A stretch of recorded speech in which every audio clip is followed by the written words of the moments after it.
Producer Jerry Wald was a prodigious memo writer, so we have a detailed paper trail of the Dark Passage production. One of the biggest surprises these memos reveal is his chronic worry that Lauren Bacall was coming off as mousy and that her simple hairdo and plain wardrobe made her look dumpy. After seeing early rushes, he complained to director Delmer Daves that Agnes Moorehead was more alluring than Bacall. It's one of the reasons Wald was compelled to stick a glamorous romantic ending on the film, which is not in David Goodis's original story. The escape to an exotic locale has echoes of Casablanca and To Have and Have Not, Humphrey Bogart hits Wald clearly was trying to live up to. It also allowed Bacall to finally appear in all her radiant movie star glory.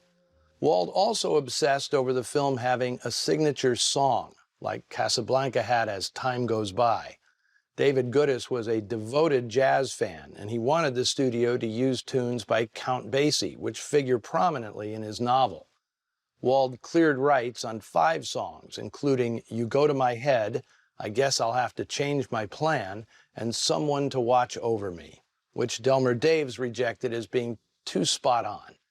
In the end, it came down to Joe Stafford singing her version of Too Marvelous for Words. Music by Richard Whiting, lyrics by Johnny Mercer.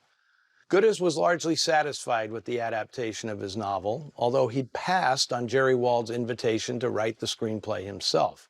In a rare admission for a writer, Goodis said Delmer Daves did a better job than he could have, especially when it came to streamlining the book's digressions into internal monologues, something that would become Goodis's literary trademark.